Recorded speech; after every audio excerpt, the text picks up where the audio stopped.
We are a student group from Grand Valley State University. The project members on this team is myself, Bill DeYoung, and Jay Carl, who's recording the video right now.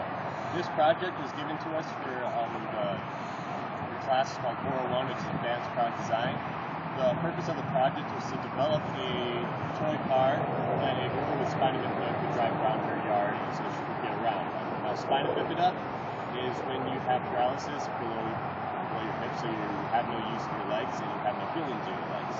So this meant the girl could not get around her yard very well, and she could also injure herself if she crawled on top of certain things.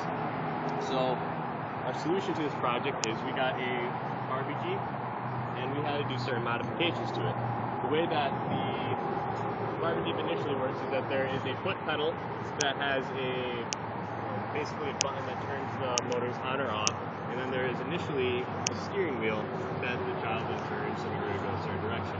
Well, since she cannot operate a pedal, we had to find a way that she could drive it and control it with just her hands. The solution that we came up to this is a joystick. Now, what the joystick will do, it will move the Jeep faster, farther away, it's moved from the center, and in any direction which it points, the Jeep will go in that direction. Now, what is controlling the car is a couple of different circuits. First, you can see here we have the Parallax demo board. That is the microcontroller that is taking in all the signals and doing the logic. The other controller is a motor controller, Sabertooth, and that is controlling the motors directly from the signals from the microcontroller.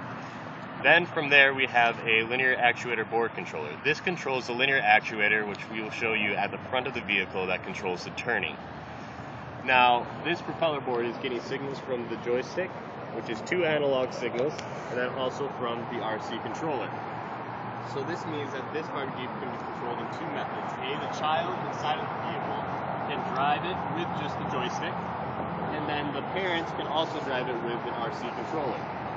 Anytime that the child is driving and the parent turns on the RC controller, the power is dropped to the Jeep, and the parents have sole control over it. This is a safety feature that the parents wanted. So now, as just a short demonstration, you can see right now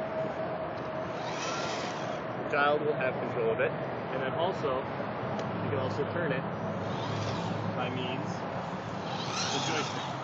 Now, what is turning this Jeep is a linear actuator.